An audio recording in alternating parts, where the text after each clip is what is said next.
Hi everyone, welcome along.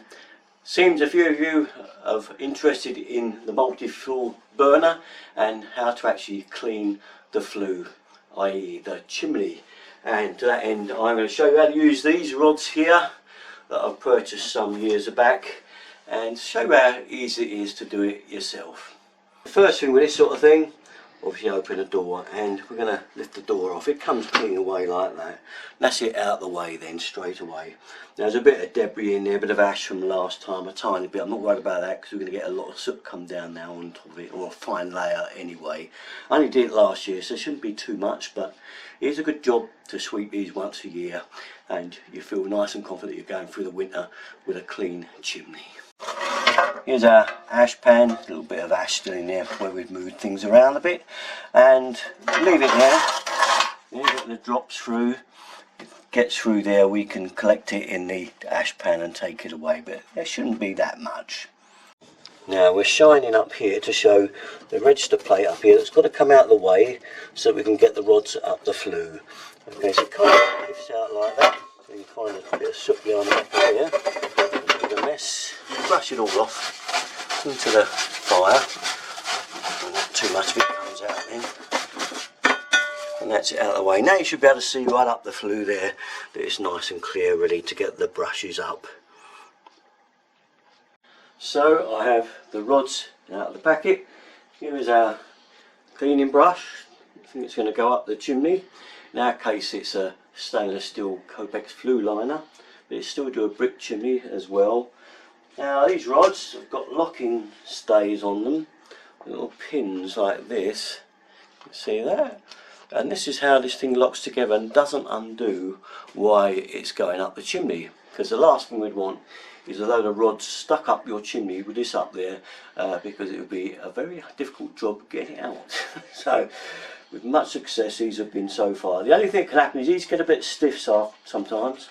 So they do need a bit of oil on them, or WD after a while, just keep them loose. Okay, but here's our actual cleaner, okay, our brush. We're going to fit it on there like that, you can see it, and we just push this in and click it down. Now it should just pop out of there into there, and it has already. You can see that. Once we've got our brush on there, we're going to put this bit up the chimney first. We have a reason for that, and that's because I want to leave just the end of it out to put the cover over the fireplace to stop any soot coming down. So to that end, we're going to stick this up the flue. Now just bend the rod, okay, and it will go up there quite easily. There we are. And that leaves us with this bit here, and I want that left there so I can get the front cover through and not have too much soot coming down. I'll show you this bit now. We'll stick it up so you see it there. Right, with the piece of plastic, ours has been kind of shaped before because we've done it a few times, but it's quite a big sheet of plastic. You can just put it over many size openings. We have ours folded, and I've taped it along the top and along there and down the side, and made a hole through here for the brush. Now as you can, I've pushed the brush up there and it's come out through the hole. And what I'm going to do now is start adding brushes on. This should keep all the soot back and drop inside there anyway, so we should be safe from getting the room too full of soot or anything like that. It's always usually been alright, so we'll carry on now and I'll show you how to get the next rod on. These rods, as I was saying, they have male and female ends, in that end's the male, they call it, it pops on, and that end's the female. It's got the socket in for the little knobbly bit to go through. So I'll show you this now. Is where we go now. We pull that out. It's going to get a bit, just pull it down a bit so we've got room to get it on there. Line the hole up, can you see it there? And push it in. So we're going to push that in there now. It's a little bit sticky, but that's it. Once it popped through like that, you know that's not going to come away. That's going to stay there till we take it back out. Also, you will get this little piece here. Now this is the bit that is going to attach to your drill. Okay, I'm going to use an 18-volt battery operated drill. It's plenty enough to power those and spin the thing round up the chimney. You'll see in a second. But this bit again goes into this attachment here. You can see it there. And again, once again, we push this, get it right out inside like so.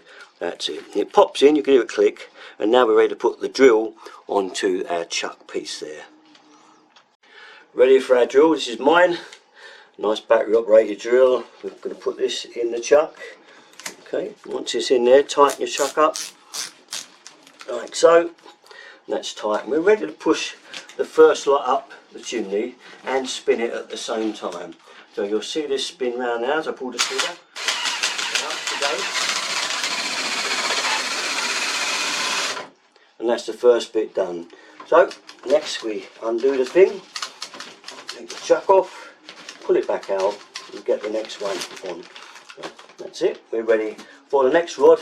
We'll carry on up the chimney. A little special tool here, like an Allen key, isn't it?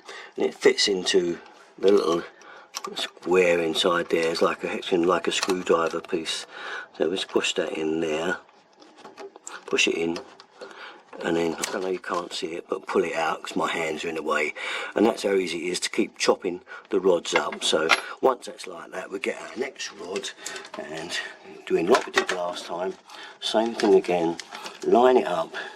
Line our rod up and push it in. Push that bit down first so it goes in, and twist it round and we're in ready for the next one. Now we've added that one on, we put the part for the drill attachment in the drill again, and we're going to carry on spinning it up. There we go. See the stock coming down. And we're ready for the next one. And this is all you do now. Keep the tab. I'm going to show you attaching all the rods. You might get bored, but depending where we're in the house, or we've got a bungalow, so we don't use so many of these. But you'll feel when it gets to the top, because it kind of goes into the Copex flue top. Now don't worry about pushing that off, because it won't, because it's screwed on with self-tapping screws. Most of them are the same, so you won't push that cowling off the top. It will just stop and you won't be able to go any further. And once you've reached that point, put your drill in reverse and then we start to pull it down. So we'll wait till we get to the top and then we'll do the reverse and pull it back down. So we're there. Now that we're fully there, I'm just going to put the drill in reverse now and start pulling it back down. So as we pull it out, obviously now we want to disconnect each rod as we come down, push it through. And once it's through there, just keep it. It's a bit fiddly, but it's one of those things. So as we pull it down, put our next bit back in again for the drill, because we're going to spin it back down. You don't have to do this, but I do to make sure it's thoroughly cleaned all the way. You can just pull the lot out and just disconnect it if you don't want to spin it down out.